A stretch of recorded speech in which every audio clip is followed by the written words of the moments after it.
Eu vou apresentar o trabalho de geotecnia de introdução à engenharia civil.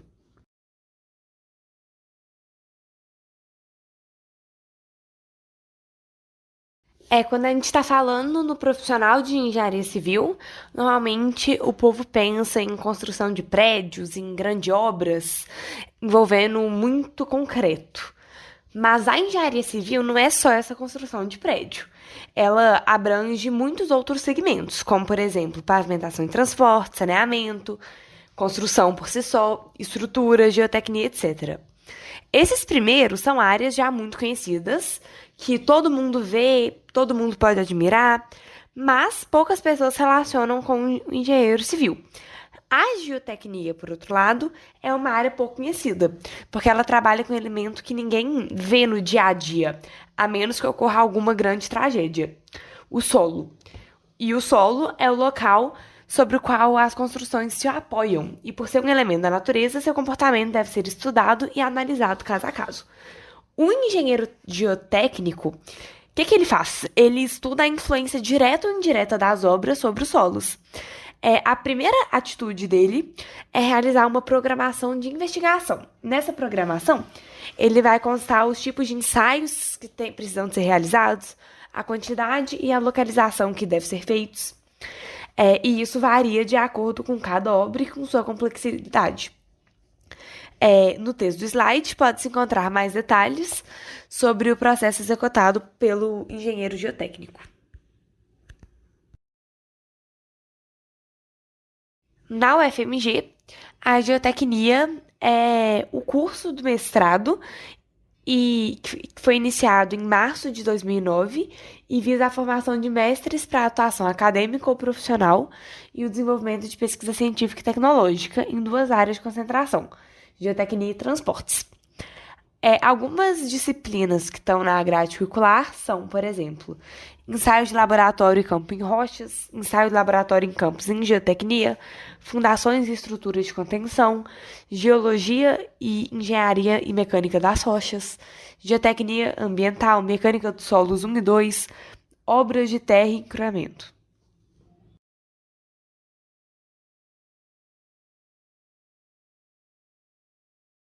Agora, falando um pouco de cada área da geotecnia, primeiramente, a gente tem previsão, prevenção ou mitigação de danos causados por desastres naturais.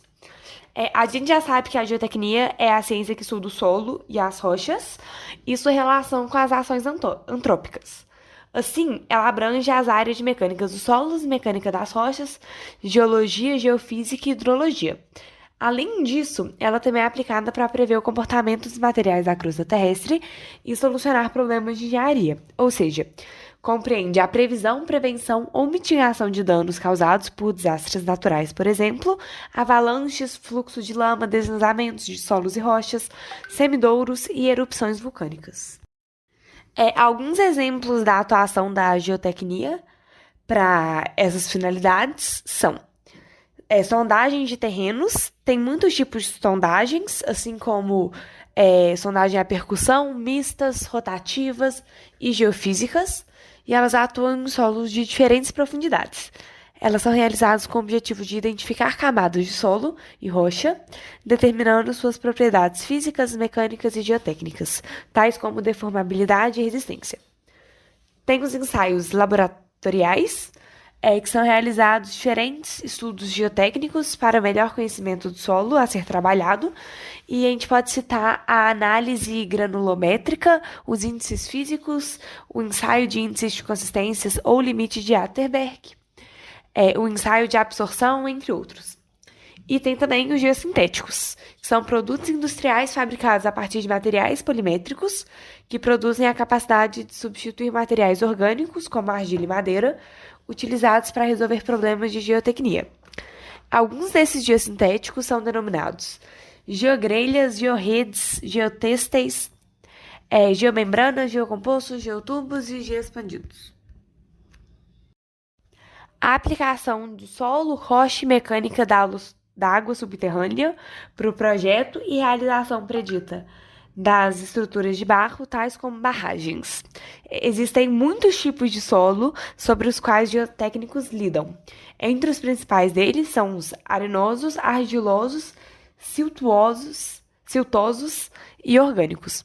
Os arenosos são compostos por areia dentro do diâmetro de 0,05 milímetros a 4,8 milímetros. O arenoso é formado principalmente por areia solta, o que faz com que o solo seja poroso e permeável.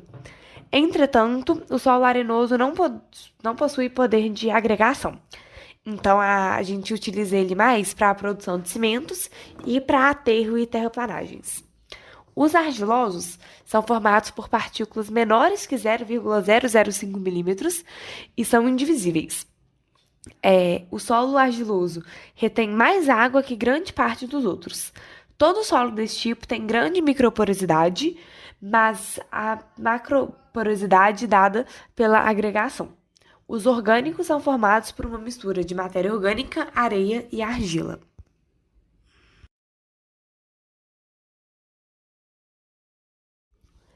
E os solos siltuosos é um nome que se refere aos minerais que sejam menor do que a areia e maior do que a argila, tendo seu diâmetro entre 0,005 e 0,5 milímetros. É um tipo de solo que se transforma em lama facilmente, o que torna construções inviáveis nele. Normalmente, são utilizadas estacas mais profundas para a fundação. De previsão de design e desempenho das fundações de estruturas, uma das aplicações da geotecnia envolve a previsão de design e desempenho das fundações de pontes, edifícios e outras estruturas feitas pelo homem em termos de solo subjacente ou rocha.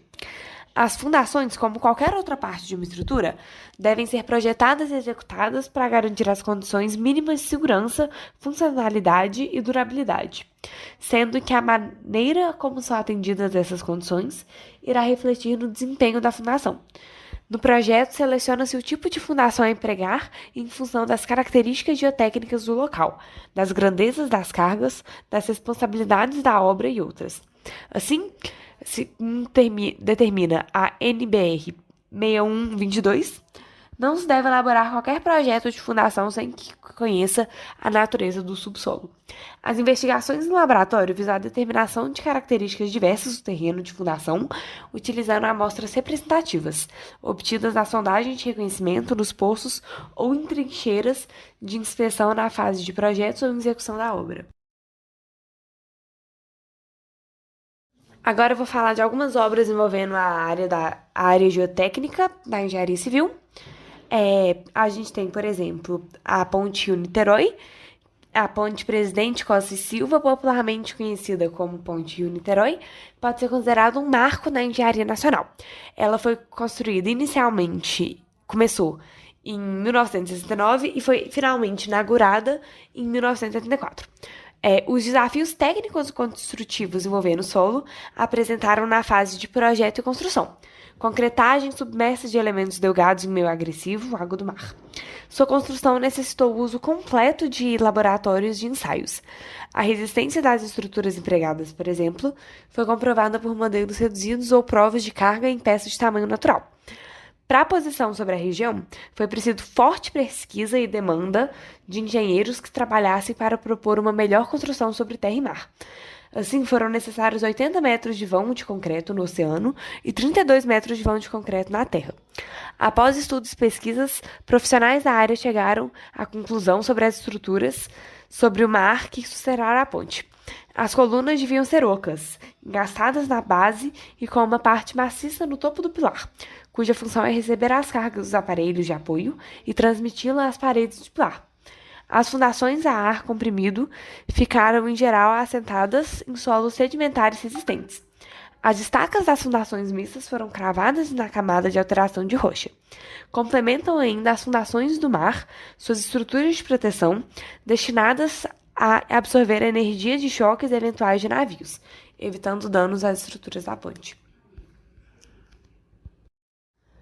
E como conclusão, fica claro o tanto que os estudos e trabalhos profissionais da geotecnia são muito importantes para os projetos de engenharia civil, garantindo segurança na construção e estabilidade mediante o conhecimento das condições do solo. O caso da Ponte Presidente Costa Silva, que é a Ponte Rio-Niterói, é um excelente exemplo da relevância que a geotecnia representa para os trabalhos de engenharia, tendo em vista que a noção das condições dos solos subaquáticos foram fundamentais para a construção de uma estrutura firme em alto mar.